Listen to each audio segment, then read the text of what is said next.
Banking का पहला class अपने स्टार्ट करते हैं। सबसे पहला टॉपिक है अपना रियल टाइम ग्रॉस सेटलमेंट, जिसका शॉर्ट फॉर्म क्या है? आरटीजीएस। तो आरटीजीएस तुम लोगों को क्या है, एमसीक्यू में दे देगा और तुम लोगों को बोलेगा इसका फुल फॉर्म बताने के लिए। तो आरटीजीएस का फुल फॉर्म क्या हो गया? Real time gross settlement. अब इसके बारे में देखते हैं ये आरटीजीएस होता क्या है। It is a funds transfer system. ये क्या है? It is a fund transfer system under which transfer of funds takes place from one bank to another on a real time and gross basis। तो ये RTGS क्या है? ये fund transfer system है। ये एक सिस्टम है जिसके अंदर में क्या होता है, अपने फंड्स को ट्रांसफर कर सकते हैं एक बैंक से दूसरे बैंक में। दो चीज यहाँ पे लिखा हुआ है, on a real time and gross basis. अब ये रियल टाइम क्या होता है, ग्रॉस बेसिस क्या होता है, ये अपने देखेंगे। Settlement on real time means there is no waiting period. Real time मतलब क्या होता है? वेटिंग पीरियड यहाँ पे नहीं है। The transaction is settled as soon as it is processed. जैसे ही अपने बैंक के पास जाएंगे और बोलेंगे कि भैया मेरे को आरटीजीएस करना है, मेरे को किसी के लिए वेट करने का जरूरत नहीं है, तुरंत तुरंत क्या है, मेरा आरटीजीएस हो जाए। अच्छा, तो हम लोग रियल टाइम का मतलब देखें। रियल टाइम का मतलब क्या था यहाँ पे, बताओ मेरे को। There is no waiting period, ठीक है। अब हम लोग देखते हैं ये ग्रॉस बेसिस का मतलब क्या होता है। Gross settlement means the transaction is made on one to one basis without bunching with any other transaction. तो ये क्या है, आरटीजीएस क्या है, ग्रॉस बेसिस में हो रहा है। ग्रॉस बेसिस मतलब अपने को किसी और के लिए वेट नहीं करना पड़ेगा, ये इंडिविजुअली ट्रांजेक्शन। आज हम गए, मेरा आरटीजीएस वो लोग कर दिया, ठीक 10 मिनट बाद मान लो तुम लोग गया, तो तुम लोग का भी क्या है, जैसे ही तुम लोग जाओगे वैसे वैसे तुम लोग का ट्रांजेक्शन हो जाएगा। तो ग्रॉस बेसिस मतलब क्या होता है? One to one basis. Gross basis मतलब वन टू वन बेसिस। समझ में आया? ये बहुत ज्यादा इंपॉर्टेंट है। It is a more instant settlement system used mainly for high volume payment.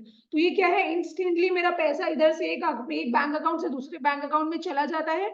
और आरटीजीएस जनरली हम लोग कब करते हैं, जब हम लोग को ज्यादा पेमेंट करना है ना। देखो यहाँ पे वापस से क्या लिखा हुआ है, it is a more instant settlement system used mainly for high volume payment. जब अपने को बहुत ज्यादा रुपया ट्रांसफर करना है तब अपने कौन सा फैसिलिटी को यूज करते हैं, कौन से सिस्टम को यूज करते हैं? आरटीजीएस वाले से फंड्स ट्रांसफर सिस्टम को अपने यूज करते हैं। समझ में आया? ये सब, ये वाला जो चैप्टर है ना, छोटा चैप्टर है, ज्यादा बड़ा चैप्टर नहीं है, थोड़ा ज्यादा इंपॉर्टेंट हो जाता है, बिकॉज ये तुम लोग को कुछ ना कुछ इसमें से पूछेगा ही पूछेगा फॉर श्योर। तो मेरे साथ एक बार अपने को थोड़ा सा लर्न करना है, टॉपिक दिमाग में बैठाना है। पहला बात, आरटीजीएस का फुल फॉर्म क्या है? Real time gross settlement. ये क्या है? It is a funds transfer system under which transfer of funds takes place from one bank to another on a real time and gross basis। ये वाला पहला वाला जो लाइन है, सब कोई साथ में बोलो, इसको ट्राई करो क्लास में लर्न कर लेने का। It is a funds transfer system under which transfer of funds takes place from one bank to another on a, दो चीज, on a real time and gross basis। real time मतलब there is no waiting period and gross settlement मतलब क्या होता है, transaction is made on one to one basis। ठीक है, ये क्या है, instant settlement system है and it is used mainly for high volume payment। इतना क्लियर हुआ? The RTGS service is available to the customers। Obviously RTGS का services जो कि बैंक अपने को दे रहा है, ये किसके लिए होता है? कस्टमर्स लोग के लिए। The RTGS service is available to the customers from 9 AM to 3 PM on weekdays। तो वीकडेज में अपने को कितना बजे से लेके कितना बजे तक की फैसिलिटी मिलता है? सुबह 9 बजे से लेके दोपहर का 3 बजे तक। समझ में आया? From 9 AM to 12 noon on Saturdays। तो वीकडेज मतलब क्या हो गया, Monday to Friday. Monday to Friday मेरा 9 बजे से लेके दोपहर का 3 बजे तक की सर्विस मेरे को मिलता है। और वीकेंड में दैट इज सैटरडेज को कब से कब मिलता है? 9 बजे से लेके 12 बजे तक। This is the fastest possible system for transfer of money. तो आरटीजीएस के थ्रू मेरा पैसा क्या है, क्विकली एक जगह से दूसरा जगह चला जाएगा। तो this is the fastest possible system for transfer of money. समझ में आया? तो ये क्या है, फास्टेस्ट पॉसिबल सिस्टम है। आराम से मेरा पैसा एक जगह से दूसरा जगह जा सकता है। क्लियर हुआ? अब चलो इसका अपने कीवर्ड्स एक बार देख लेते हैं फटाफट। सबसे पहला आरटीजीएस का फुल फॉर्म तुम लोग ट्राई करो बिना देखे बोलने का, रियल टाइम ग्रॉस सेटलमेंट। ये है क्या? ये है फंड ट्रांसफर सिस्टम। ठीक है, इसमें क्या होता है? फंड्स ट्रांसफर होता है एक बैंक से दूसरे बैंक में, दो चीज on a real time and gross basis. Very good. Real time मतलब there is no waiting period. Gross settlement means transaction is made on one to one basis. क्या बंचिंग होता है ट्रांजैक्शन का कि इंडिविजुअली प्रोसेस होता है?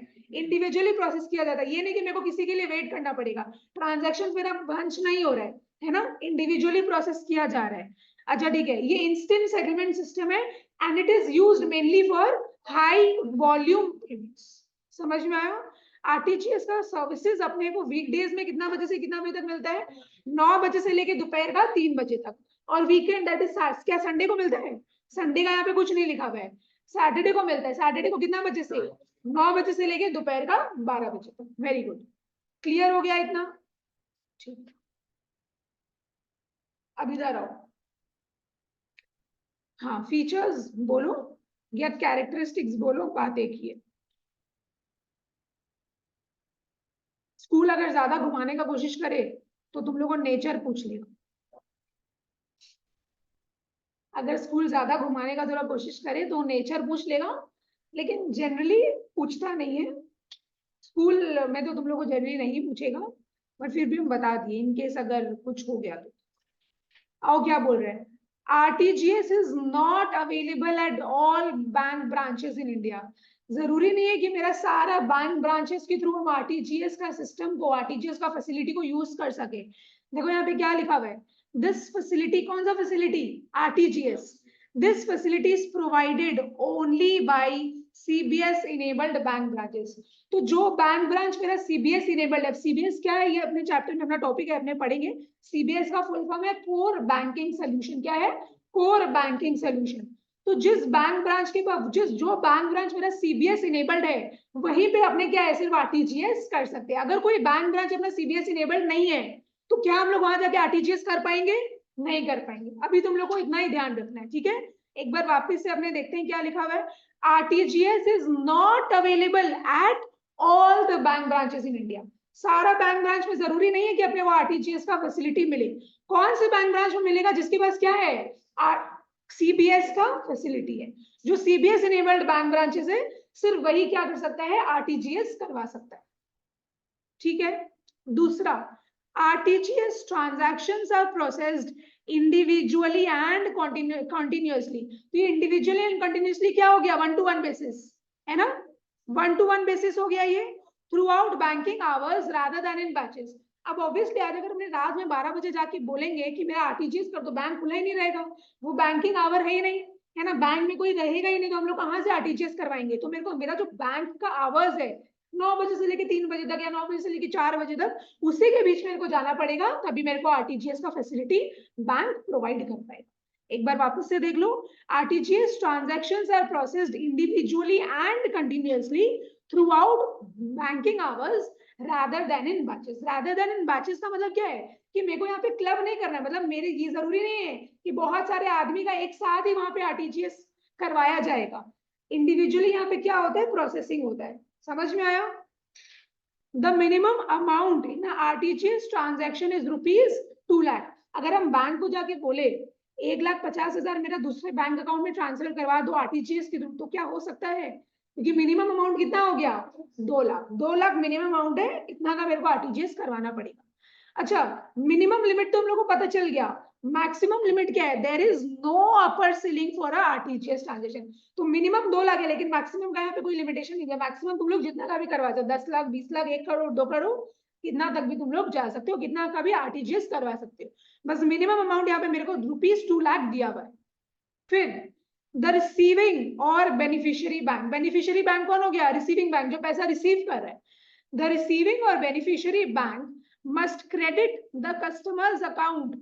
Credit the customers account मतलब क्या होता है? अगर अपने अकाउंट में कभी भी पैसा आता है तो तुम लोग नोटिस किया होगा, अपने पास एक मैसेज आ जाता है कि your account has been credited with so and so rupees, right? तो वही बोल रहे हैं, the receiving or beneficiary bank must credit the customer's account within 30 minutes of receiving the funds transfer message.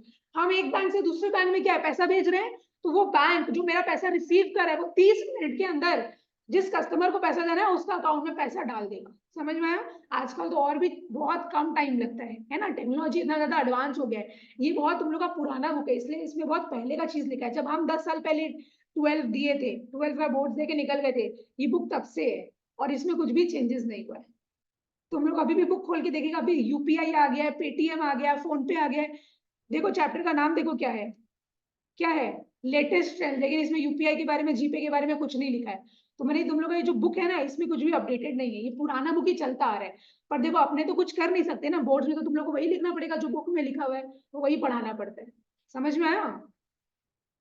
अगर तुम लोग का सिलेबस आईएससी कुछ और बोलता है तो वो हम लोग तुमको अलग से नोट्स देके करवा देंगे, कोई टेंशन वाला बात नहीं।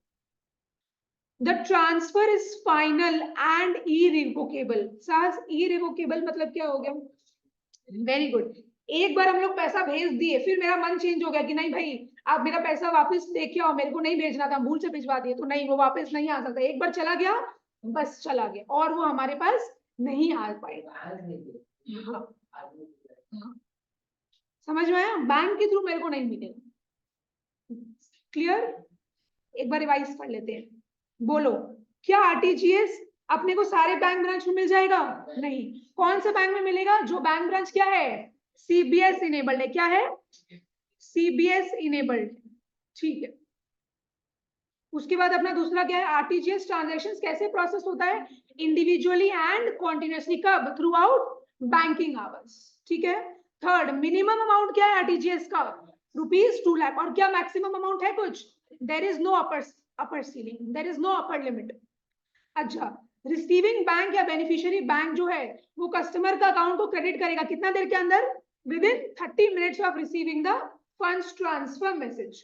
उसके बाद क्या है, ट्रांसफर। एक बार हमने ट्रांसफर कर दिए, पैसा मेरा एक बैंक से दूसरे बैंक में चला गया, क्या वो वापस आएगा? नहीं। तो वो क्या है, फाइनल है और इरिवोकेबल है। बोलो मेरे साथ, क्या है? Final and irrevocable. क्लियर? ठीक है। आरटीजीएस क्लियर हुआ? एक बार डेफिनेशन वापस से देख लेते हैं, बिना देखे ट्राई करो बोलने का। आरटीजीएस का full form real time gross settlement. ये क्या है? एक फंड्स ट्रांसफर सिस्टम है। इसके अंदर अपने क्या करते हैं, फंड्स को ट्रांसफर करते हैं एक बैंक से दूसरे बैंक में। दो चीज था होना, real time and gross basis.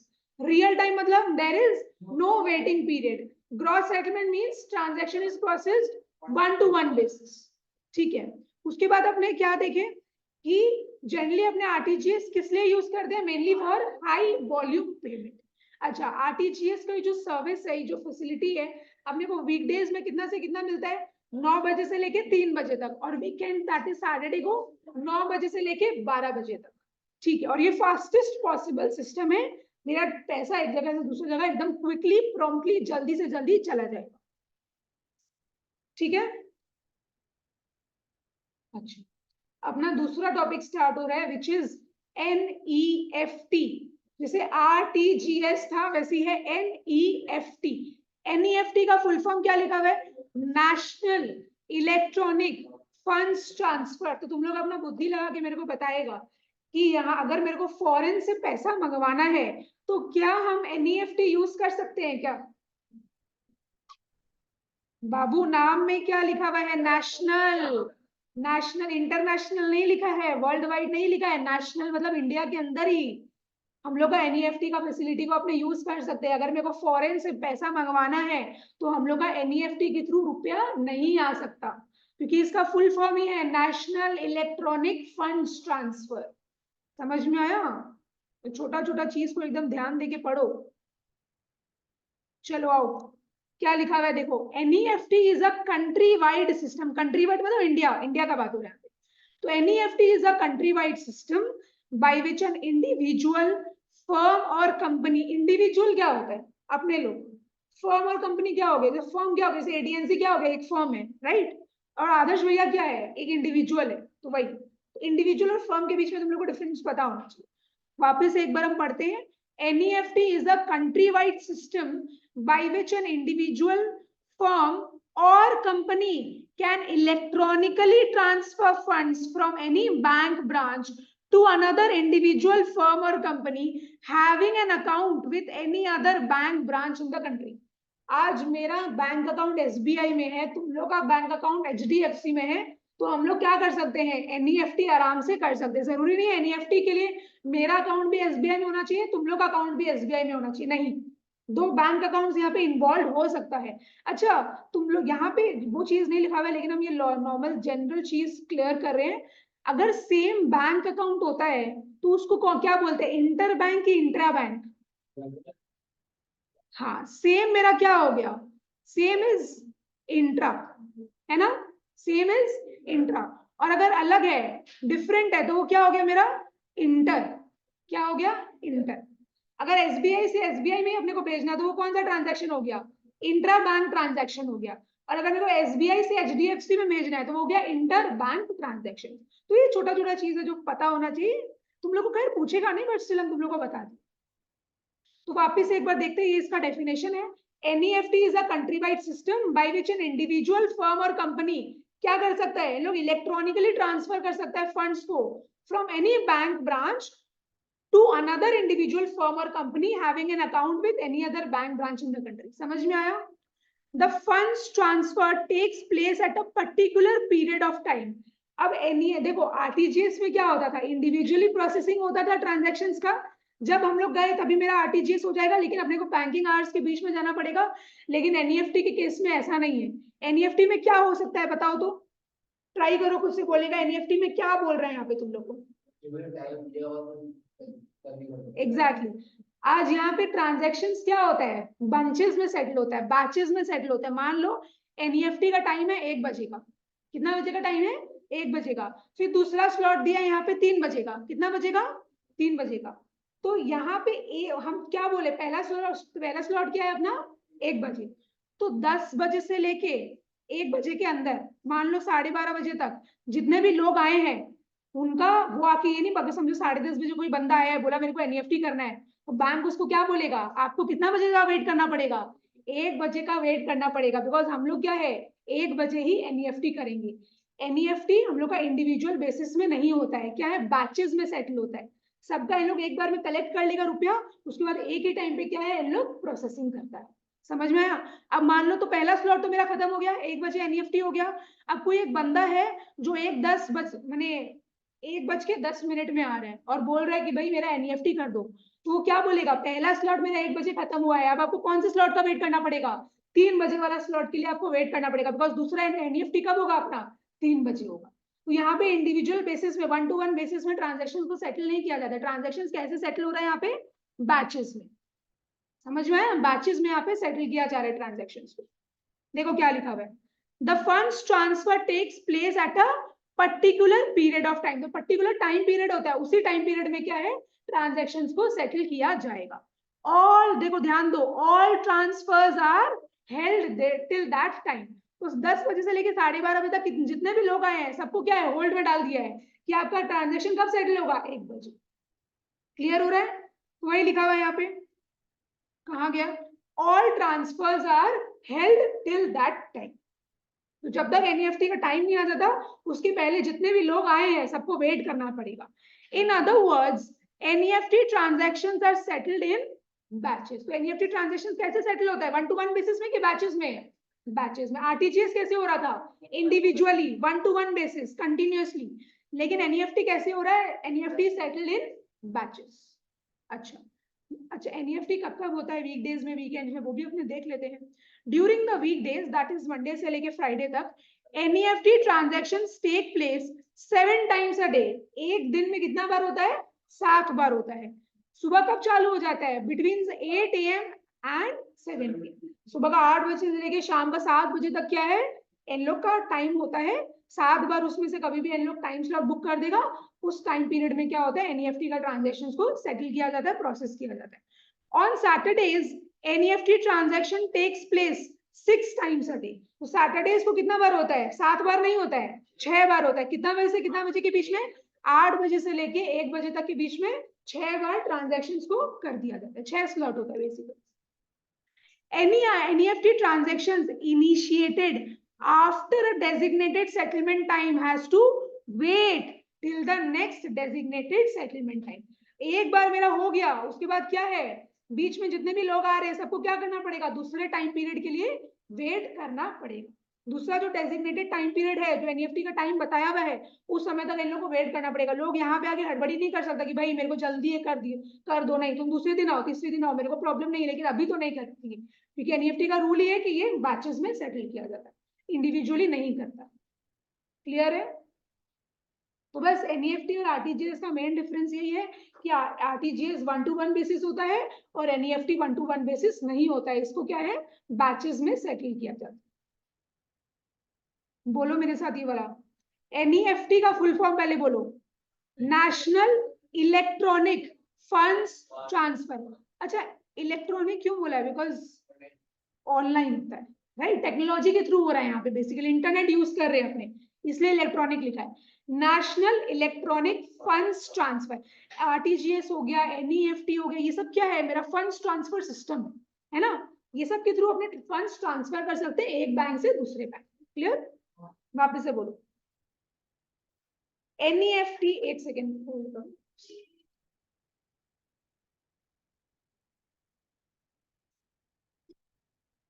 हाँ, NEFT is a country-wide system by which an individual, firm or company can electronically transfer what? Electronically transfer funds from any bank branch to another individual, firm or company having an account with any other bank branch. ठीक है?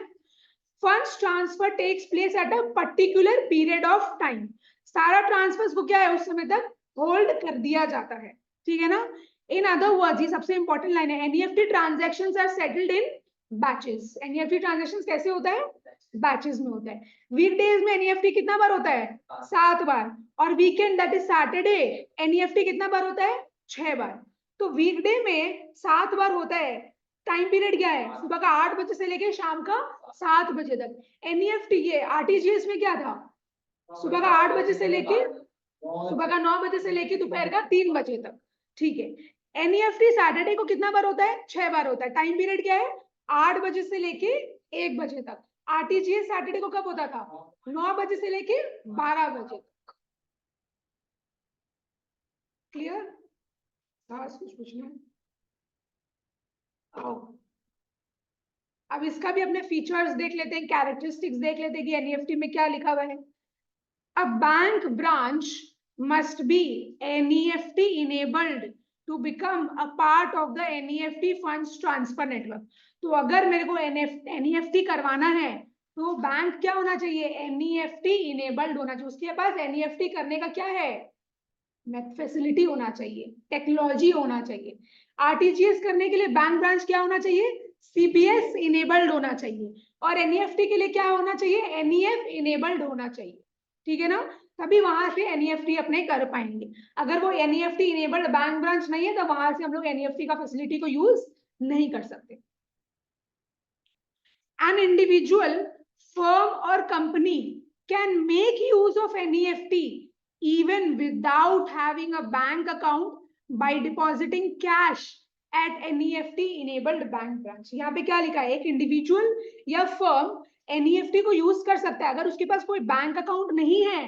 तब आज अगर समझ लो अपने पास bank account नहीं है तो भी अपने एनईएफटी करवा सकते हैं, लेकिन मेरे को क्या करना पड़ेगा, एक एनईएफटी इनेबल्ड बैंक ब्रांच के पास जाना पड़ेगा और हम वहां पे क्या डिपॉजिट करेंगे, कैश डिपॉजिट करेंगे। समझ में आया? क्या मेरा बैंक अकाउंट होना जरूरी है? नहीं, मेरा बैंक अकाउंट होना जरूरी नहीं है मेरे को, लेकिन किसके पास जाना पड़ेगा, एनईएफटी इनेबल्ड बैंक ब्रांच के पास जाना पड़ेगा और हम क्या डिपॉजिट करेंगे, कैश डिपॉजिट करेंगे। दूसरा, in order to receive funds, receive funds मतलब अगर मेरे को पैसा चाहिए, अगर मेरे बैंक अकाउंट में आएगा, in order to receive funds through NEFT system, अगर मेरे को एनईएफटी सिस्टम को के थ्रू अगर फंड्स रिसीव करना है, एन इंडिविजुअल, फर्म और company must have an account with NEFT enabled bank branch. तो अगर मेरे को पैसा भेजना है ना तो मेरा बैंक अकाउंट होना जरूरी नहीं है, लेकिन अगर मेरे को पैसा मिल रहा है एनईएफटी के थ्रू तो मेरा बैंक अकाउंट होना जरूरी है। समझ में आया? अगर मेरा बैंक अकाउंट नहीं है तो मेरे को एनईएफटी के थ्रू पैसा नहीं मिल सकता। In case one does not have a bank account, तो पहला वाला चीज को लेके बोल रहे हैं यहाँ पे कुछ, ये वाला दोनों रिलेट कर रहे हैं। देखो क्या बोल रहा है, in case one does not have a bank account, अगर मेरा बैंक अकाउंट नहीं है, the maximum amount that can be transferred through NEFT system is ₹49,999। तो मैक्स, अगर मेरे पास बैंक अकाउंट नहीं है तो मैक्सिमम अमाउंट हम कितना ट्रांसफर कर सकते हैं, 49,999।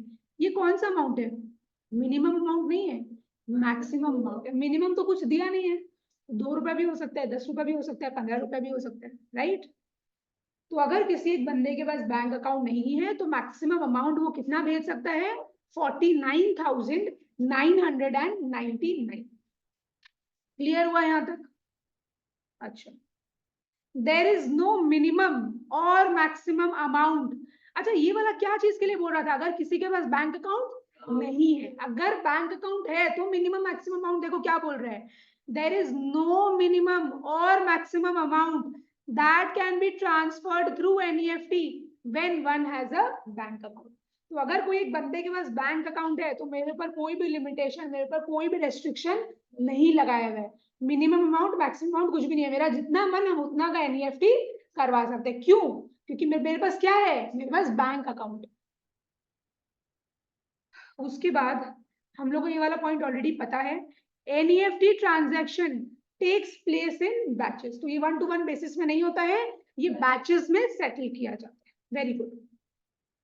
NEFT cannot be used to receive foreign remittances. What do you mean by remittances? Remittances मतलब क्या हो गया, ट्रांसफर्स। अगर मेरे को पैसा चाहिए, मेरे को ट्रांसफर करना है, अगर समझो फॉरेन से पैसा आ रहा है, अब्रॉड से पैसा आ रहा है, तो हम NEFT के थ्रू रिसीव नहीं कर सकते, बिकॉज इसका फुल फॉर्म में क्या आ रहा है, नेशनल, है ना। ये अपने इंडिया के अंदर ही हो सकता है, इंडिया के बाहर इसके थ्रू अपने पैसा रिसीव नहीं कर सकते, सपोर्ट नहीं करेगा सिस्टम।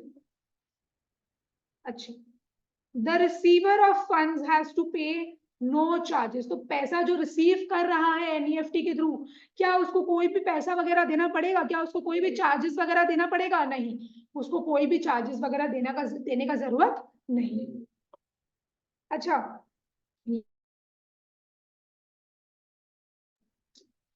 ये वाला जो पॉइंट है तुम लोग का, इसमें ना रेट्स लिखा हुआ है, तो ये उतना इंपॉर्टेंट नहीं है, ये बोर्ड जैसे ऐसा कुछ पूछता नहीं है, तो तुम लोग एक बार घर में से इसको रट्टा मारना है बेसिकली, तो एक बार रीड कर लेना घर में, ठीक है ना।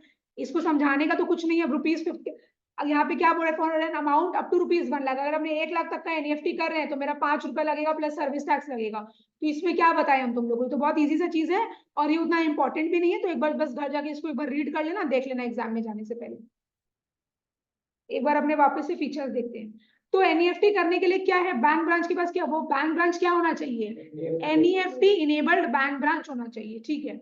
अच्छा, फिर दूसरा क्या बोल रहे हैं, एक इंडिविजुअल फर्म या कंपनी एनईएफटी को यूज कर सकता है even without having a bank branch, अगर मेरे पास बैंक अकाउंट नहीं है तो भी क्या कर सकते हैं, हम एनईएफटी कर सकते हैं, लेकिन मेरे को कहाँ जाना पड़ेगा, एनईएफटी इनेबल्ड बैंक ब्रांच में जाना पड़ेगा, और क्या डिपॉजिट करना पड़ेगा, कैश डिपॉजिट करना पड़ेगा, ठीक है। अगर मेरे को फंड्स को रिसीव करना है एनईएफटी सिस्टम के थ्रू, अगर मेरे को फंड्स को क्या करना है, रिसीव करना है, तो हम अगर रिसीव करें तो मेरा क्या होना चाहिए, बैंक अकाउंट होना चाहिए। देखो क्या लिखा था, company must have an account with NEFT enabled bank, क्योंकि एनईएफटी के थ्रू पैसा आ रहा है, तो मेरा बैंक पैसा रिसीव कर रहा है तो एनईएफटी इनेबल्ड तो होना ही चाहिए। और सिंस हम पैसा रिसीव कर रहे हैं तो मेरा क्या है, उस बैंक में अकाउंट होना जरूरी है।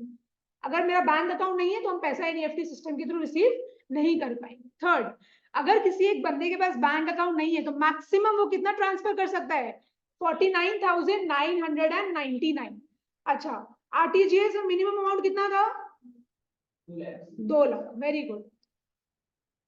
अगर कोई एक बंदे के पास, when one has a bank account, अगर कोई एक बंदे के पास बैंक अकाउंट है तो मिनिमम मैक्सिमम अमाउंट कितना है, कुछ भी नहीं, देयर इज नो मिनिमम और maximum amount that can be transferred through NEFT, कितना भी अपने कर सकते हैं।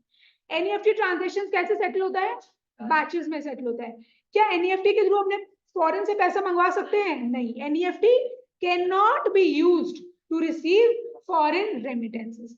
और जो फंड्स को रिसीव कर रहे हैं एनईएफटी के थ्रू, क्या उसको कोई चार्जेस देना पड़ेगा, no, he has to pay no charges. Clear है इतना? कुछ पूछना है अभी तक? आओ इधर, अब अपने डिफरेंस देख लेते हैं। डिफरेंस बिटवीन क्या, अभी क्या पढ़े अपने, दो टॉपिक पढ़े, आरटीजीएस और एनईएफटी। देखो जी, आरटीजीएस का फुल फॉर्म क्या था? Very good. एनईएफटी?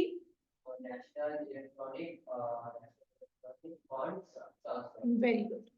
चलो इन दोनों का अपने डिफरेंस देख लेते हैं, क्या लिखा हुआ है।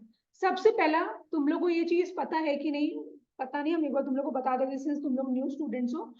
अगर तुम लोग को डिफरेंस पूछेगा तो तुम लोग देखो, जनरली बच्चे लोग क्या करते हैं, एनईएफटी और आरटीजीएस के बीच में अगर डिफरेंस बोलता है तो ये कॉलम तो तुम लोग लिख के आएगा ही ऑफ कोर्स, लेकिन बोर्ड्स में तुम लोग का बेसिस ऑफ डिस्टिंक्शन या इसको पॉइंट ऑफ डिस्टिंक्शन भी बोलते हैं, ये भी लिखना बहुत ज्यादा मैंडेटरी है। अगर ये तुम लोग नहीं लिखेगा तो मार्क्स कट जाए।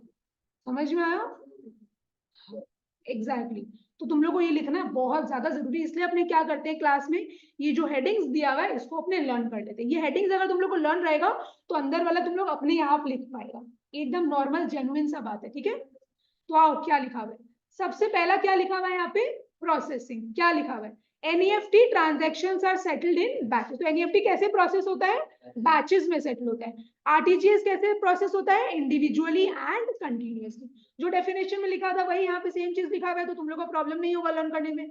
तो पहला बेसिस ऑफ डिस्टिंक्शन क्या था अपना यहाँ पे, प्रोसेसिंग। वेरी। दूसरा, मिनिमम ट्रांजैक्शन वैल्यू। आरटीजीएस में मिनिमम कितना है, 2 लाख, और एनईएफटी में कुछ भी नहीं, no minimum value. Number of transfers during the day, एक दिन में कितना बार अपने पैसा को ट्रांसफर कर सकते हैं एनईएफटी और आरटीजीएस के थ्रू। अब देखो एक चीज यहाँ पे देखो क्या लिखा हुआ है, हम तुम लोग को दिखाते हैं। एनईएफटी में क्या लिखा हुआ था, वीकडेज में कब होता है, कितना बार होता है, 7 बार, ठीक है। अब तुम लोग के बुक में क्या लिखा हुआ है, वीकडेज में होता है 6 बार। तो ये बुक में अलग अलग चीज दिया हुआ है, तो उपाय नहीं है। अब तुम लोग की बुक में ये चीज लिखा हुआ है, अब तुम लोग भी कंफ्यूज हो जाएगा कि 6 बार लिखे कि 7 बार लिखे। तो डेफिनेशन में 7 लिखा है तो डेफिनेशन पूछेगा तो 7 लिखना, अगर डिफरेंस पूछा है तो इसमें 6 लिखा है तो तुम लोग को 6 लिखना पड़ेगा। तुम लोग चेंज नहीं कर सकता इसको, समझ में आया? हमने कहा जो तुम लोग के बुक में दिया हुआ है, ये बुक वैसा ही है, ये बुक में कोई भी चेंजेस नहीं हुआ, ये बहुत पहले से 15-20 साल से यही चलते आ रहा है, कुछ कर नहीं सकते हम। अगर हम यहाँ पे तुम लोग को बोलेंगे 7 बार लिख दो क्योंकि ऊपर 7 बार लिखा हुआ है, तो क्या पता गलती हो जाए, इसीलिए एक बार तुम लोग अपने स्कूल का टीचर से पूछ लेना कि क्या करना है, ठीक है ना, बेटर रहेगा। तो यहाँ पे जो लिखा है हम तुम लोग को पढ़ा देते हैं। 6 टाइम्स ऑन वीकडे, डिफरेंस में लिखा है वीकडे में अपने 6 बार कर सकते हैं, और सैटरडे को अपने कितने बार कर सकते हैं, 3 बार, जबकि कितना लिखा हुआ था, तुम लोग के सामने है, देख लो। RTGS, no limit on the number of transfers during the day, बोल रहा है कि अपने कितना बार भी कर सकते हैं, ठीक है। तो ये वाला बहुत ही मैंने वेग पॉइंट है, ये ऐसे ही लिखा हुआ है, पता नहीं आई डोंट नो व्हाई, क्यों नहीं इसको चेंज कर रहे हैं, बट अपने एक बार ये हेडिंग्स तो याद कर लेते हैं। पहला हेडिंग क्या लिखा हुआ है बताओ तो, प्रोसेसिंग, ठीक है। दूसरा, minimum transaction value. Third, number of transfers during the day. तो ये था अपना एनईएफटी और आरटीजीएस। तो एनईएफटी और आरटीजीएस अपना यहाँ पे खत्म हो गया। कुछ पूछ रहे हैं,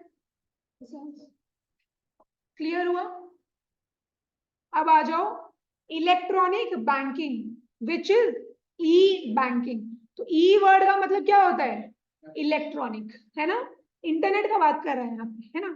अगर मेरे को इलेक्ट्रॉनिकली कोई भी ट्रांसफर करना है फंड्स को, तो मेरे पास क्या होना चाहिए, कंप्यूटर होना चाहिए, लैपटॉप होना चाहिए, इंटरनेट होना चाहिए, मोबाइल होना चाहिए, है ना, वही सब है। देखो electronic banking means banking transactions carried out with the help of computer systems. तो मेरे पास कंप्यूटर होना चाहिए तभी हम क्या है, इलेक्ट्रॉनिक बैंकिंग को यूज कर पाएंगे। एनी यूजर, यूजर कौन हो गया, अपने लोग, है ना, यूजर अपने यूज करते हैं इस फैसिलिटी को। Any user having a PC, what do you mean by PC, PC means computer. अब कंप्यूटर बोलो चाहे लैपटॉप बोलो, बात एक ही है, यहाँ पे कंप्यूटर लिख दिया। Any user having a PC and browser, browser क्या होता है, नेटवर्क, क्रोम वगैरह। आज अगर गूगल क्रोम ऐसे भी नहीं रहेगा तो क्या अपने मैंने वेबसाइट खोल पाएंगे, क्या बैंक का वेबसाइट खोल पाएंगे, अपने को इंटरनेट चाहिए। अब गूगल क्रोम भी हो गया, क्या होगा, अगर मेरे पास इंटरनेट ही नहीं रहेगा तो हम गूगल को यूज ही नहीं कर पाएंगे। तो ब्राउजर गूगल बोलो चाहे इंटरनेट बोलो, बात एक ही है, दोनों होना चाहिए, अपने पास कंप्यूटर भी होना चाहिए, अपने पास इंटरनेट भी होना चाहिए, तभी अपने क्या है सारा फैसिलिटीज को यूज कर सकते हैं। Any user having a PC and a browser can access the bank website. अब अपने अपने पास अगर कंप्यूटर है और अपने पास अगर इंटरनेट है, अपने गूगल में जाके क्या है बैंक का वेबसाइट में चले जाएंगे, उसके बाद अपना आईडी पासवर्ड डाल के अपने उस अपना आईडी लॉग इन कर लेंगे, उसके बाद जो भी मेरे को सर्विसेज यूज करना है यूज कर सकते हैं इजीली, राइट। तो वही है, any user having a PC and a browser can access the bank website and avail of banking services। तो पीसी ब्राउजर के कारण हम बैंक का वेबसाइट को एक्सेस कर सकते हैं, बैंकिंग का सर्विसेज जो भी मिल रहा है मेरे को उसको हम यूज कर सकते हैं। सिंपल भाषा में अगर बोला जाए, electronic banking is banking over the internet. तो इलेक्ट्रॉनिक बैंकिंग क्या हो गया, it is banking over the internet. Internet की हेल्प से अपने जो भी सर्विसेज को यूज कर रहे हैं, बैंकिंग सर्विसेज को यूज करें, that is electronic bank.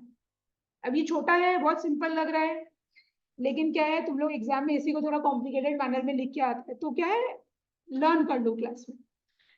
E banking का फुल फॉर्म क्या है, electronic banking. Electronic banking means banking transactions carried out with the help of computer systems, ठीक है।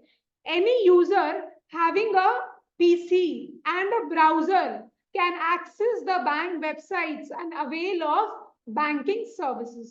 Electronic banking is banking over the internet. Clear हुआ इतना? ठीक है। Features में आ जाओ, इलेक्ट्रॉनिक बैंकिंग का फीचर्स क्या है आओ अपने देख लेते हैं। सबसे पहला, there is no face to face contact in person between the bank and the client। आज हम लोग यहाँ पे ऑनलाइन कर रहे हैं लैपटॉप के थ्रू, कंप्यूटर के थ्रू, तो क्या बैंक और क्लाइंट के बीच में फेस टू फेस कन्वर्सेशन या कॉन्टैक्ट हो रहा है क्या? नहीं, there is no face to face contact. किसके बीच में? Between the bank and the client. Client कौन हो गया? अपने लोग, राइट, जो कि बैंकिंग सर्विसेज को यूज कर रहा है, यूजर बेसिकली। दूसरा, both the bank and the client need computer या फिर मोबाइल। तो अपने पास कंप्यूटर, मोबाइल, लैपटॉप ये सब होना चाहिए, नहीं तो हम लोग बैंकिंग सर्विसेज को यूज कैसे करेंगे, इलेक्ट्रॉनिकली बैंकिंग कैसे करेंगे? तो दो पॉइंट अपने क्या पढ़े बताओ मेरे को। पहला क्या था? No face to face contact. दूसरा, बैंक और क्लाइंट को क्या चाहिए? कंप्यूटर या फिर मोबाइल चाहिए। Third, the client has to give e banking option to the bank. आज हम लोग बैंक के पास अपने अकाउंट वगैरह खुलवाते हैं, तो हम लोग क्या है बैंक को बोल देते हैं कि भाई मेरे को ई बैंकिंग का भी आप ऑप्शन दे दो, तो लोग आईडी वगैरह दे देते हैं, अपने पासवर्ड वगैरह सेट कर लेते हैं, उसके बाद अपने लैपटॉप या फिर मोबाइल या कंप्यूटर के थ्रू आराम से ऑनलाइन बैंकिंग कर सकते हैं, राइट। तो आप क्या लिखा हुआ है वापस एक बार देख लो, the client has to give e banking option to. Client को बोलना पड़ेगा बैंक को कि भाई मेरे को आप ई बैंकिंग का ऑप्शन दे दो, बिकॉज हर बार मेरे लिए पॉसिबल नहीं है ब्रांच को विजिट करना, तो मेरे लिए इजी हो जाएगा। हम कभी इधर रहे उधर रहे, मेरे को हैरेसमेंट होगा कि मेरे को बार बार जाके ब्रांच विजिट करना पड़ेगा। जब आजकल अपने को ऑनलाइन फैसिलिटी मिल रहा है तो अपने क्यों नहीं यूज करें उसको, है ना।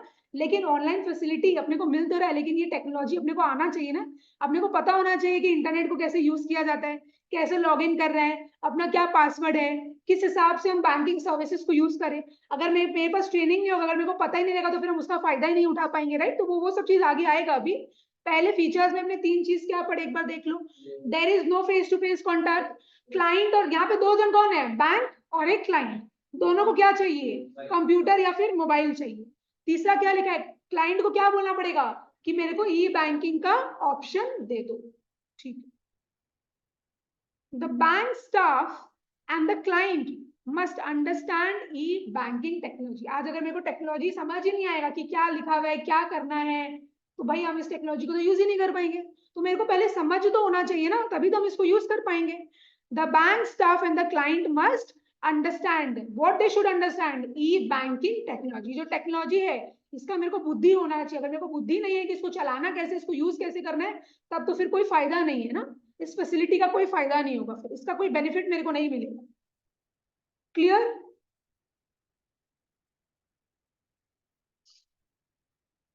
एडवांटेजेस में आओ, क्या लिखा हुआ है, customer can get 24 hours and 365 days a year service. तो 24/7 क्या है, हम ऑनलाइन के थ्रू बैंकिंग कर सकते हैं। मेरे को रात में भी अगर पैसा इधर से उधर भेजना है तो मैं कोई मनाही नहीं है, कोई रोक टोक नहीं है। लेकिन अगर ऑनलाइन वाला फैसिलिटी नहीं होता तब तो रेस्ट्रिक्शन आ जाता, बिकॉज बैंक रात में खुला नहीं है, वो बैंकिंग का जो बैंक का जो आवर्स है उसी में मेरे को जाके ट्रांजेक्शन को पूरा करना पड़ता। तो ये फैसिलिटी अपने को मिल रहा है। क्या फैसिलिटी मिल रहा है कस्टमर्स को? 24 hours and 365 days a year service. Service क्यों लिखा है?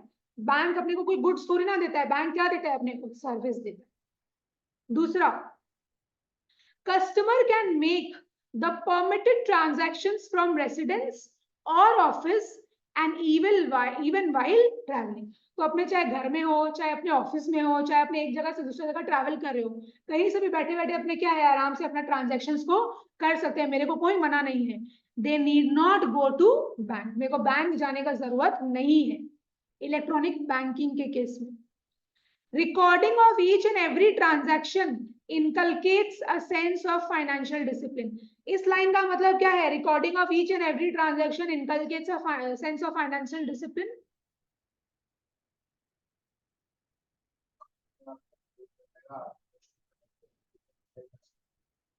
यहाँ पे वही बोल रहा है आज कितना ट्रांजेक्शन्स कर रहे हैं, कितना मेरे पास पैसा आया है, कितना मेरे पास पैसा गया है, लास्ट 5 डेज में हम कितना ट्रांजेक्शन किए, सब मेरे को दिख जाएगा सामने सामने, है ना? तो वही है फाइनेंशियल, मतलब पैसा से रिलेटेड बात कर रहे हैं यहाँ पे। मेरे को सारा मेरा ट्रांजेक्शन दिख जाएगा कि हम लास्ट मंथ क्या किए थे, इस मंथ में मेरा कितना ट्रांजेक्शन हुआ है, इस मंथ में मेरे पास कितना पैसा आया है, कितना पैसा गया है, सब मेरे को दिख जाएगा, पूरा रिकॉर्ड रहता है मेरे उसमें, है ना? Customers feel a sense of security, they do not face the risk of carrying cash. तो हम इलेक्ट्रॉनिकली क्या कर सकते हैं? एक जगह से दूसरी जगह आराम से पैसा भेज सकते हैं। यहाँ पे मेरे पर टेंशन नहीं कि मेरे को एक जगह से दूसरी जगह पैसा पॉकेट में लेके जाना पड़ेगा, कहीं बीच रास्ता में गए कैश कैरी करें चोरी हो गया तो डर रहता है ना। कि पहले के जमाने में जब होता था पापा लोग एक जगह से दूसरी जगह पैसा लेके जाते थे तो डर रहता था कि क्या पता चोरी हो जाए, राइट? पर अब ऐसा कोई डरने का बात नहीं है, बिकॉज अपने को यहाँ पे पैसा कैरी नहीं करना है, अपना इलेक्ट्रॉनिकली क्या है पैसा ट्रांसफर हो जाएगा। इसलिए कस्टमर्स सिक्योर्ड फील करता है। कस्टमर्स क्या फील करता है? सिक्योर्ड फील करता है। फिर unlimited access to the bank increases customer satisfaction. आज मेरा अगर कोटक महिंद्रा में वो है अकाउंट है तो मेरे को मोबाइल एप्लीकेशन मिल रखा है, मेरा जितना मर्जी, जितना मेरे को 1 घंटा मन करे अपने ट्रांजेक्शन को देखने का, फिर आधा घंटा बाद मेरा मन किया चलो वापस से हम ट्रांजेक्शन को देखते हैं, तो बार बार क्या है हम मेरा जो प्रोफाइल है, मेरा जो आईडी उसमें हम लॉग इन कर सकते हैं, उसमें हम चेक कर सकते हैं, है ना? तो वही लिखा हुआ है हम अनलिमिटेड टाइम्स अपना ऐप में जा सकते हैं, उस सर्विस को यूज कर सकते हैं, अनलिमिटेड टाइम्स हम ट्रांजेक्शन भी कर सकते हैं, मेरे को कोई भी प्रॉब्लम नहीं होगा। तो unlimited access to the bank increases customer satisfaction. अगर मेरे को बैलेंस चेक करना है तो हम तुरंत अपना बैलेंस चेक कर सकते हैं कि मेरे पास कितना बैलेंस है, राइट?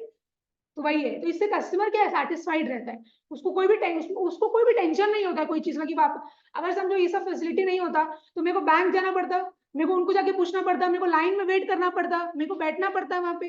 तो ये टेंशन वाला चीज है, कस्टमर सेटिस्फाइड नहीं रहता है, उस चीज में खुश नहीं रहता है। तो वही लिखा हुआ है unlimited access to the bank increases customer satisfaction. तो ये सारा एडवांटेजेस मिलता है। एक बार वापस से रिवाइज करते हैं। Customers can get 24/7 service. दूसरा क्या लिखा है? अपने रेसिडेंस ऑफिस या अगर हमें ट्रैवल कर रहे हैं वहां से भी क्या है अपने ट्रांजेक्शन कर सकते हैं। क्या मेरे को बैंक जाने का जरूरत है? नहीं, they need not go to bank. दूसरा क्या बोल रहा है? मेरे पास हर ट्रांजेक्शन का क्या रहता है? रिकॉर्ड्स रहता है। अच्छा, उसके बाद क्या बोल रहे हैं? कस्टमर्स क्या रहते हैं? सिक्योर्ड फील करते हैं। कस्टमर्स क्या फील करते हैं? सिक्योर्ड फील करते हैं। क्यों सिक्योर्ड फील करते हैं? Because they do not face the risk of carrying cash. उसके बाद क्या लिखा है? अपने अनलिमिटेड टाइम्स एक्सेस कर सकते हैं बैंक का वेबसाइट को, अपने क्या है अनलिमिटेड टाइम्स एक्सेस कर सकते हैं अपना आईडी पासवर्ड डाल के। ठीक है, मेरे को जो चेक करना है, जो भी चीज करना है आराम से 10 बार मेरा मन किया 1 घंटा में हम 10 बार भी कर सकते हैं, कोई रोक टोक नहीं है। क्लियर इतना?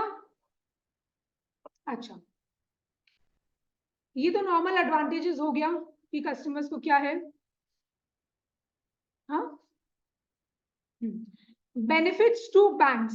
अब बैंक को इलेक्ट्रॉनिक बैंकिंग ये जो सर्विसेज अपने को बैंक दे रहा है कि भाई आप लोग ऑनलाइन ट्रांजेक्शन कर लो, इससे बैंक को क्या फायदा होता है? देखो, the bank gains a competitive advantage. अब जब पहले नया नया जब ये ई बैंकिंग का टेक्नोलॉजी आया था, ऐसा तो नहीं कि सारा बैंक लोग एक ही बार में इसको अवेल कर लिया था, धीरे धीरे ये सब हर बैंक अपने अंदर लेके आ रहा था ई बैंकिंग का टेक्नोलॉजी। तो मान लो अपने एरिया में 10 बैंक है, उसमें अपना 9 बैंक में अभी तक ई बैंकिंग का टेक्नोलॉजी नहीं आया है, एक बैंक में आ गया है, तो वो क्या है उसके पास एक कॉम्पिटिटिव एडवांटेज आ गया कि दूर दूर से भी लोग क्या है उसके यहाँ पे आके अकाउंट खुलवा सकते हैं, है ना?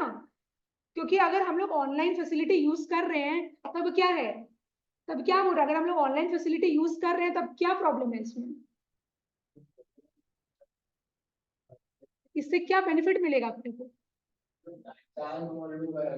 अपने दूर का ब्रांच में भी क्या है, अकाउंट खुलवा सकते हैं, है ना, प्रॉब्लम नहीं होगा अपने को। तो वही है, the bank gains a competitive advantage, तो बैंक को एक अच्छा एडवांटेज मिल जाता है कि दूर दूर के कस्टमर्स भी क्या है, उनका वहां पे अकाउंट खोल सकते हैं।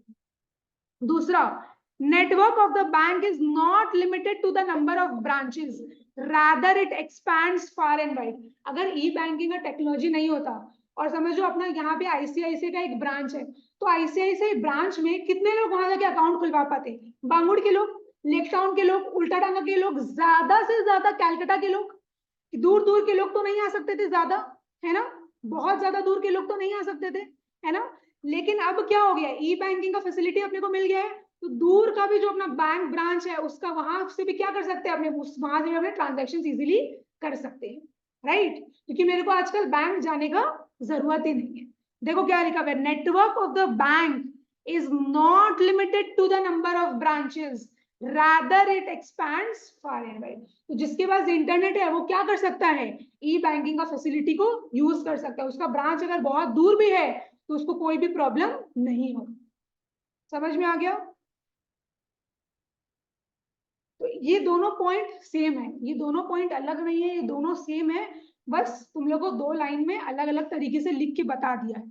इसका सिंपल मतलब क्या हुआ कि अगर दूर के कस्टमर भी है वो भी क्या कर सकते हैं, मेरे बैंक में अकाउंट खुलवा सकते हैं, उनको ज्यादा हैरेसमेंट नहीं होगा, बिकॉज उन लोगों को बार बार ब्रांच आने का जरूरत ही नहीं है।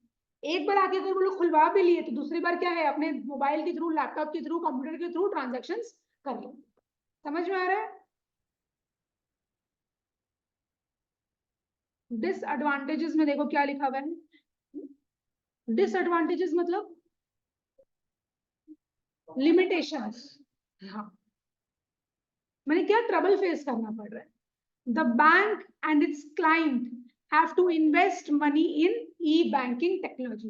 लैपटॉप उन लोगों के पास भी होना चाहिए, अपने पास भी होना चाहिए, और लैपटॉप सिर्फ होने से तो नहीं होगा, इंटरनेट भी चाहिए, तो खर्चा तो लगता ही है ना, दोनों को पैसा इन्वेस्ट करना पड़ेगा। अल्टीमेटली यहाँ पे बात किसका हो रहा है, ई बैंकिंग टेक्नोलॉजी के लिए इन लोगों को पैसा इन्वेस्ट करना पड़ेगा।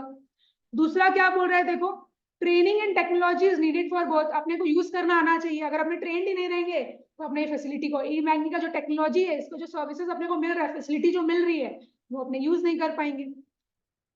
Clients may not be able to transact due to defect or virus in technology।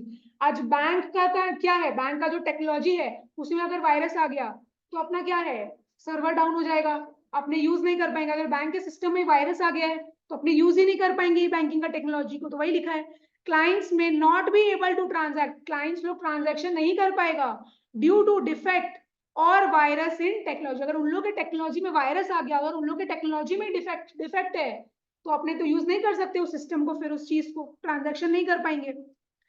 Any oversight, oversight मतलब होता है एरर, ओवरसाइट मतलब क्या होता है, गलती, एरर, एनी ओवरसाइट और error on the part of bank और client can be very harmful. आज मेरे को क्या करना है, एक जगह से दूसरी जगह पैसा ट्रांसफर करना है, 50,000 भेजना था, भूल से 5 लाख भेज दिए, एरर तो किसी से भी हो सकता है, राइट। श्याम को पैसा भेजना था, बैंक भूल से राम को पैसा भेज दिया, तो बैंक भी गलती कर सकता है, कस्टमर भी गलती कर सकता है, लेकिन ये बहुत डेंजरस हो जाता है, राइट। तो एनी ओवरसाइट और error on the part of bank और client can be very harmful. For example, rupees 50 lakh might be transferred because of error in mentioning zero। तो भूल से अपने 5 लाख के बदले क्या किया, 50 लाख भेज दिए, एक जीरो के कारण सोचो कितना नष्ट हो गया, हो सकता है घर बेचना पड़ जाए, राइट। तो वही बोल रहे हैं आप, तो वही अब अकाउंट, ये तो वो भी बोल सकते हैं अपने कि भाई अगर अकाउंट में पैसा हुआ तभी तो 50 लाख जाएगा, नहीं तो जाएगा ही कैसे। बट ठीक है, बोलने का नॉर्मल सा बात है यहाँ पे, इतना बड़ा गलती जनरली किसी से होता नहीं है भाई, 5 लाख अगर अमाउंट भेजेंगे तो पहले तो 50 बार देखेंगे ठीक भेज रहे हैं ना, तब जाके भेजेंगे, नहीं तो भेजेंगे नहीं। बट यहाँ पे लिखने का बात है तो भाई पढ़ना पड़ेगा, ऑप्शन नहीं है। हाँ, तो डिसएडवांटेजेस बोलो, बैंक और क्लाइंट दोनों को क्या करना पड़ेगा, पैसा इन्वेस्ट करना पड़ेगा, किसमें, ई बैंकिंग टेक्नोलॉजी के लिए। क्या इन लोगों को ट्रेनिंग चाहिए, हाँ, ट्रेनिंग किसको चाहिए, दोनों को चाहिए, दोनों मतलब बैंक और क्लाइंट। अच्छा, अगर इन लोग की टेक्नोलॉजी में वायरस होगा या डिफेक्ट होगा तो क्या क्लाइंट्स लोग ट्रांजेक्शन कर सकता है, नहीं, क्लाइंट्स लोग ट्रांजेक्शन नहीं कर पाएगा। अच्छा, एरर जरूरी तो नहीं है सिर्फ कस्टमर के पार्ट से एरर हो, एरर तो दोनों के पार्ट में हो सकता है। हो सकता है बैंक के यहाँ से एरर हो जाए, या फिर हो सकता है अपने कुछ एरर कर दिए। लेकिन ये एरर अल्टीमेटली होता क्या है, बहुत ज्यादा डेंजरस होता है, बहुत ज्यादा हार्मफुल होता है। क्लियर हुआ? तो ये था ई बैंकिंग। अब आओ main forms of electronic banking. अब इलेक्ट्रॉनिक बैंकिंग का कुछ फॉर्म्स है। क्या फॉर्म्स है देखो, सबसे पहला है EFTS। क्या है? EFTS। EFTS मतलब इलेक्ट्रॉनिक फंड्स ट्रांसफर सिस्टम। ये सब फंड्स ट्रांसफर सिस्टम, ये अलग अलग चीज है, अपने यही सब पढ़ रहे हैं। तो EFTS का फुल फॉर्म बताओ, इलेक्ट्रॉनिक फंड्स ट्रांसफर सिस्टम। अब तुम लोग देखा होगा कि पापा लोग अपने जॉब करने जाते हैं, तो एक फिक्स्ड डेट में उन लोग के अकाउंट में अपने आप सैलरी आ जाता है। टीचर्स लोग स्कूल में पढ़ाती है, उनके अकाउंट में अपने आप सैलरी चला जाता है ना, उनके अकाउंट में पैसा अपने आप क्रेडिट हो जाता है, अपने पापा लोग के अकाउंट में डायरेक्ट क्रेडिट हो जाता है। आज मान लो मेरे को स्कूल का फीस भरना है, या मान लो होम लोन का पेमेंट करना है, या मान लो इंश्योरेंस का पेमेंट करना है, तो हम अपने बैंक को बोल के रखे कि भाई मेरे से पूछिएगा मत, आप हर महीना का 10 तारीख को क्या है अपने आप पैसा काट लीजिएगा। तो ये सब क्या है, अगर मेरे अकाउंट से पैसा कटता है तो दैट इज डेबिट। अगर मेरे अकाउंट से पैसा जा रहा है तो मतलब मेरा अकाउंट क्या हो रहा है, डेबिट हो रहा है। तो अपने को डायरेक्ट डेबिट्स और डायरेक्ट क्रेडिट्स का क्या है, फैसिलिटी मिल रखा है। क्या मिल रखा है? डायरेक्ट डेबिट्स और डायरेक्ट क्रेडिट्स का फैसिलिटी मिल रखा है। ये किसके अंदर होता है? ये EFTS ही हो गया। ये क्या होता है? EFTS। समझ में आया? देखो क्या लिखा है, बहुत इजी है, सिंपल है, कुछ नहीं है। Under the system money can be transferred from one account to another account. पैसा क्या है, ट्रांसफर होता है एक अकाउंट से दूसरे अकाउंट में। पापा लोग का अकाउंट है, पापा लोग जिस कंपनी में जॉब करते हैं उस कंपनी का भी बैंक अकाउंट होगा, तो वो लोग के अकाउंट से क्या है, पापा के अकाउंट में पैसा आ जाता है ना, पैसा ट्रांसफर हो जाता है। तो वही चीज है, बोलो मेरे साथ, तुम लोग लर्न करने का कोशिश करो। Under the system money can be transferred from one account to another account. For example, a bank transfers wages and salaries directly from the company's account to the account of the employees of the company, है ना। तो bank companies लोग bank को बोल के रखा है कि इस तारीख में क्या है, मेरा ये एम्प्लॉइज है, इसका ये बैंक अकाउंट है, बैंक नंबर वगैरह सब दे देता है, अकाउंट नंबर वगैरह सब दे देता है, बोलता है इसमें आप पैसा भेज दीजिए।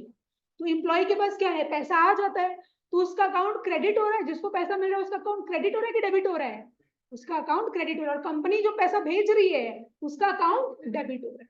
समझ में आया? This service saves both employer and employee from the inconvenience and risk of handling large amount of cash. तो यहाँ पे कंपनी कैश तो नहीं दे रहा है एम्प्लॉइज लोग को, है ना, तो उन लोग के ऊपर कोई डर नहीं है, उन लोगों को कोई चिंता नहीं कि भाई मेरे को कैश एक जगह से दूसरी जगह लेके जाना पड़ेगा, घर तक लेके जाना पड़ेगा, उन लोग के अकाउंट में सीधा आ जाएगा। तो वही लिखा है, दिस सर्विस, ये जो सर्विस अपने को बैंक देती है, it saves both the employer and employees, दोनों को सेव कर रहा है। किससे बचा रहा है? From the inconvenience and risk, ये रिस्क से बचा रहा है। Risk of what? Handling large amount of cash. आज अगर किसी का सैलरी 1 लाख रुपए 2 लाख रुपए, तो अगर समझो अगर पॉकेट में या बैग में लेके जा रहे हैं, अगर कहीं खो गया या चोरी हो गया, तो सोचो कितना टेंशन वाला चीज है ना, उसका वो पूरा महीना निकलना मुश्किल हो जाएगा। तो आजकल ऐसा कुछ भी हैरेसमेंट या इनकन्वीनियंस या रिस्क नहीं होता, बिकॉज आजकल हर चीज इलेक्ट्रॉनिकली चला जाता है, तो वहां वो रिस्क फैक्टर थोड़ा अपना कम हो गया। क्लियर हुआ ये वाला चीज? अभी एग्जांपल देख लो एक बार क्या लिखा हुआ है, डायरेक्ट क्रेडिट्स। अच्छा ये सब क्या है, EFT का बेसिकली एग्जांपल हो गया, डायरेक्ट डेबिट्स और डायरेक्ट क्रेडिट्स जो हम तुम लोग को बोले।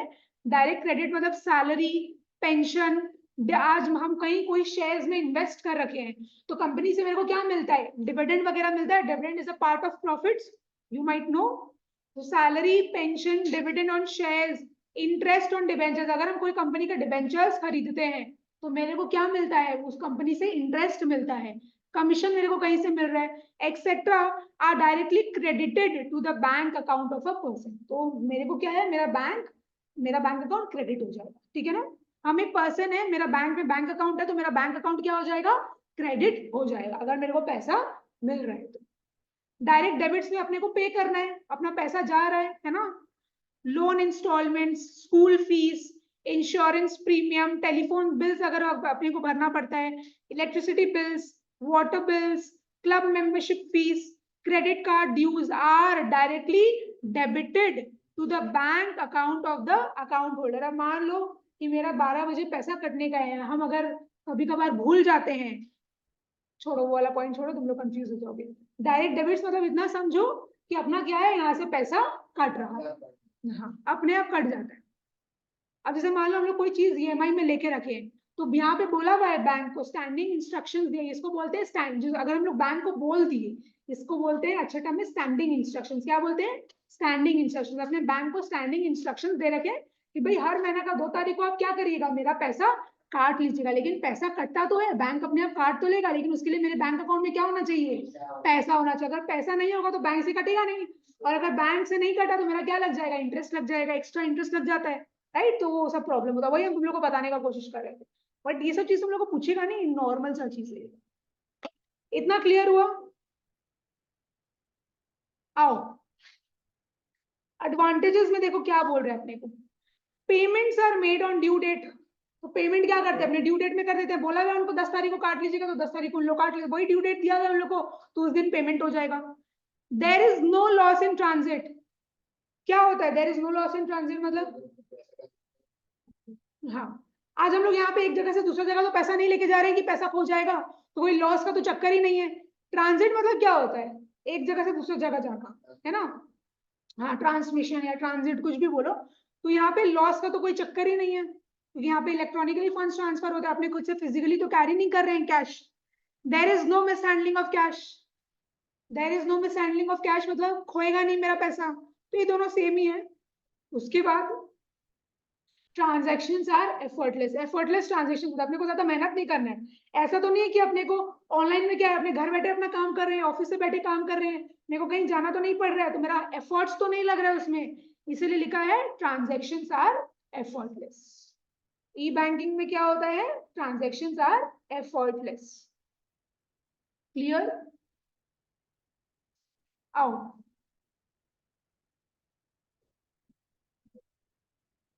नहीं ये वाला कर लो। Automatic teller machine which is ATM. तो एटीएम का फुल फॉर्म क्या है? Automatic teller machine. यहाँ पे मशीन के बारे में बोल रहा है। बहुत बच्चा लोग क्या होता है ना, गोगा कार्ड के मैंने दूसरा चीज के बारे में लिख के आ जाता है, कार्ड के बारे में लिख के आ जाता है। इसमें कार्ड के बारे में नहीं लिखना है, कार्ड के बारे में डेबिट कार्ड और क्रेडिट कार्ड तुम लोग को अलग से दिया हुआ है।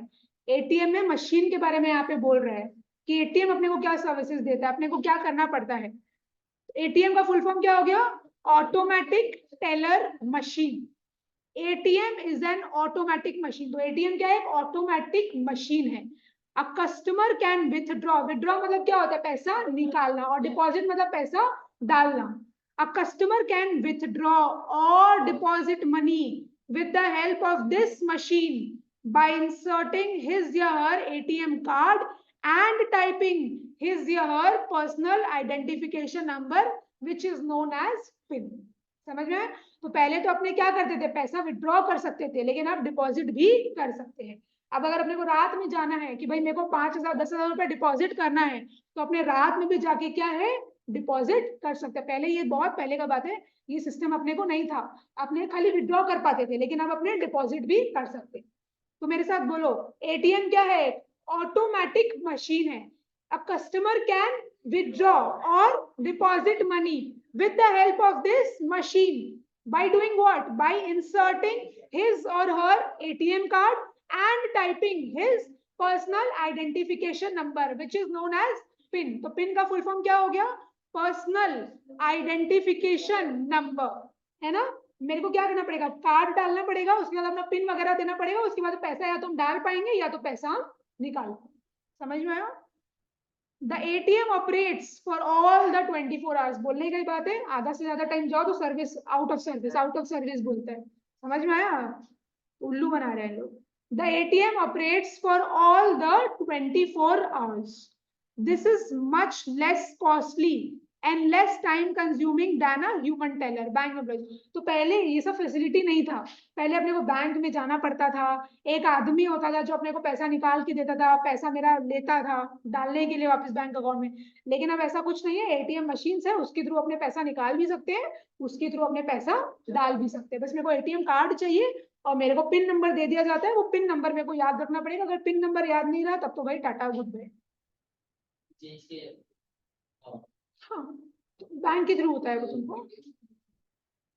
आजकल तो तुम्हारा ऑनलाइन भी होता है, आजकल तो पासबुक भी हर चीज ऑनलाइन ही होने लग गया है। कम होता है लेकिन साथ तो हो ही गया है। अगर अपना डेबिट कार्ड खो गया तो ऑनलाइन ही अपने रिक्वेस्ट डालेंगे, अपने को डेबिट कार्ड मिल जाएगा। तो हर चीज आजकल ऑनलाइन होने लग गया है, ऑनलाइन में आजकल हर चीज का फैसिलिटी है। क्लियर हुआ? तो आज अपनी क्लास यहीं तक रखें। नेक्स्ट डे क्या है, ये चैप्टर बहुत छोटा है, नेक्स्ट डे अपना ये चैप्टर खत्म हो जाएगा, ज्यादा नहीं। रिकॉर्डिंग स्टॉप कर रहे हैं हम।